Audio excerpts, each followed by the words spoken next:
Ancha munasca wayqipanaykuna, waqmanta waykusaq wasikichista rimanaypaq. Decíamos hace una semana que la teología y la liberación, desde fines de los 60 que se inició, fue querida por muchos, sobre todo por la gente más humilde, que empezó a agarrar la Biblia con sus manos y descubrió que Dios estaba a su favor, a favor de los que sufren y de los que luchan. Pero había, les contaba, también gente que atacaba y que sigue atacando. Y esto se dio no solo dentro de la iglesia, sino también fuera de la iglesia, por parte de autoridades civiles. Y encontramos que el documento llamado de Santa Fe I, preparado por la CIA en Estados Unidos en mayo de 1980, aconsejó al presidente Ronald Reagan en ese momento contrarrestar la teología de la liberación, es decir, atacar.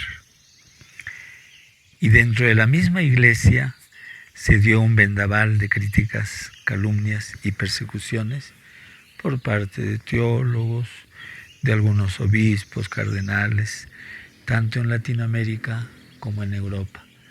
Fue muy conocido un grupo conformado por 3 personas. Uno, el sacerdote belga que laboraba en Chile y que se llamaba Roger Beckemans.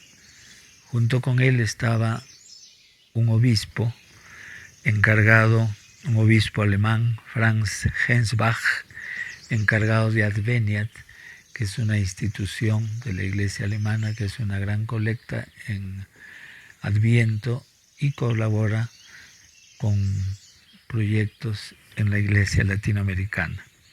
Y el tercero era un arzobispo, el arzobispo de Medellín, de infeliz memoria, Alfonso López Trujillo. Ellos se unieron para atacar, para destruir, según su pensamiento, la teología de la liberación, o por lo menos para diluir, hacer que la teología y la liberación sean como algo fofo, aguado. Y organizaron muchos encuentros a nivel mundial en distintos países, Europa, Latinoamérica, etcétera, para ir pues contra esta teología. López Trujillo, que era arzobispo en Medellín, llegó a tener un cargo, secretario general del CELAM, es decir, de la Conferencia Episcopal Latinoamericana, un cargo muy importante, muy clave. Y desde ese cargo manipuló de 1000 maneras la preparación de la tercera conferencia episcopal de los obispos latinoamericanos que se tenía que llevar a cabo en Puebla en 1979 y con la presencia del nuevo Papa en ese entonces, Juan Pablo II. La intención de estos personajes era que en Medellín se dijera, en Puebla se dijera lo contrario de lo que se había dicho en Medellín.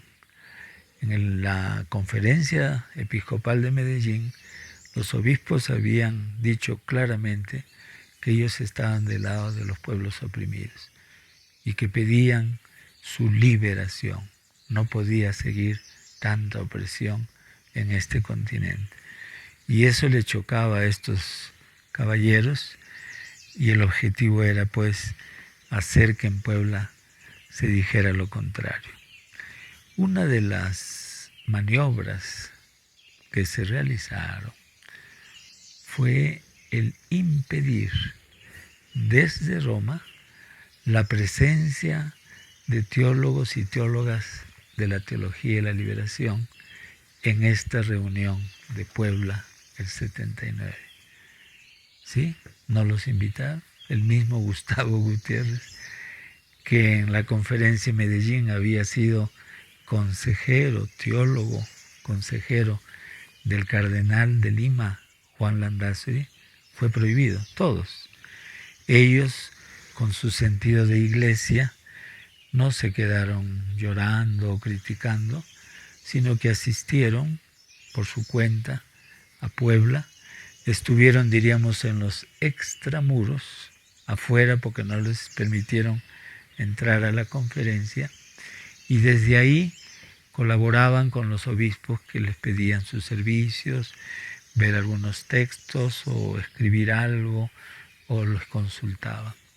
Eso fue un gran testimonio de los teólogos y teólogas de la teología de la liberación en ese encuentro.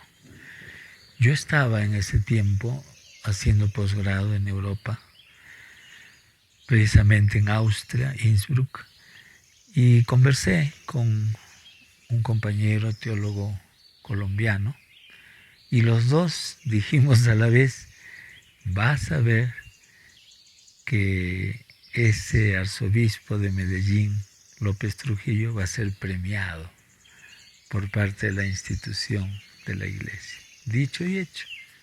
Al poco tiempo fue nombrado cardenal. Se había ganado su cardenalato en ese ejercicio mundano que muchas veces se da en nuestra Iglesia, de actuar no al estilo de Jesús, sino al estilo del mundo.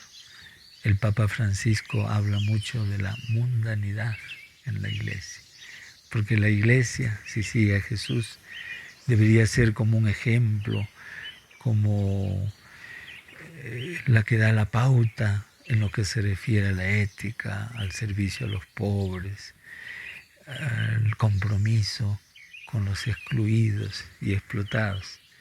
No, muchas veces imita a los que gobiernan el mundo y a los que maltratan a las naciones. O sea, pierde su rol profético. Precisamente en 1982, en la tesis que presenté en la Universidad de Tübingen, yo tengo una frase que quisiera leerles en relación a lo que hemos conversado. Y dice así: a diferencia de lo que sucede con los misioneros que son enviados a Latinoamérica, con la teología de la liberación se da lo siguiente, que esta teología ha ido a Europa como una misionera, pero una misionera que nadie la ha llamado, irrupción de los pobres. Y ella no volverá hasta no terminar de cumplir su misión en Europa. Y es lo que ha sucedido, no solo en Europa, sino en todo el mundo. Porque el mensaje de Jesús es clarísimo. Ahí no hay duda. El Jesús del Evangelio es el Jesús pobre y de los pobres y de los empobrecidos. Y si nosotros decimos que seguimos a Jesús, ese es el Jesús al que tenemos que seguir. El dogma de la encarnación dice que el Hijo de Dios se hizo hombre. Y es así.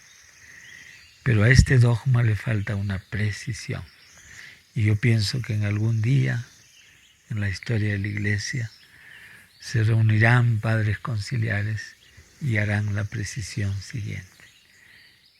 Que el Hijo de Dios se hizo carne, se hizo hombre y hombre pobre. Eso es lo que no está explicado en el dogma como se ha formulado hasta ahora. Pero eso es clarísimo. pertenece a Jesús y a su encarnación sustancialmente el hecho de ser pobre y estar con los pobres. Pasando al Perú, vemos que la situación no mejora. La situación política, económica, gran parte del pueblo maltratado y hasta masacrado. Estoy hablando desde Juliaca, donde en pocas horas se mató a 18 personas que protestaban por parte de la policía, y en la noche también fue asesinado un policía en otras circunstancias. Esto no se ha apagado, a pesar de que el gobierno dice que ya todo está calmado, que el Perú es un jardín de rosas. No, continúa. Y se está anunciando para el mes de julio el reinicio de protestas. Pero hay una protesta que siempre se da, diríamos de una manera totalmente pacífica. Hace pocos días, en la fiesta de la conocida ciudad del Cusco, en el Perú, hubo un corso. ¿Y qué se veía en uno de los carros alegóricos? Una figura inmensa, gigante, de la actual presidenta del Perú, Dina Boluarte, pisando cadáveres, esqueletos, cabezas de muertos. Y nadie se atrevió a detener ese corso. Es la expresión del pueblo. Y aquí, en Juliaca, el día 8 de julio, en que se conmemoran los 6 meses de la masacre, vamos a tener en nuestra parroquia la misa junto con los familiares de los asesinados y asesinadas, junto con los heridos y heridas, que suman decenas y decenas, cientos, recordando lo que ha pasado, para fortalecernos en esto que es una lucha justa, para que no quede en la impunidad el crimen cometido. Después de la misa, que será a las 2 de la tarde, al atardecer, en el atrio del templo de Santa Catalina, como se acostumbra en otras circunstancias,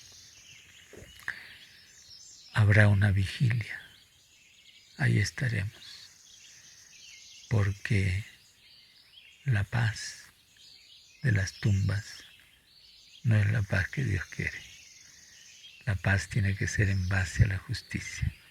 Y con esto, amigas y amigos, y con el cariño de siempre les digo, Hamu semana kama y Kisen kama.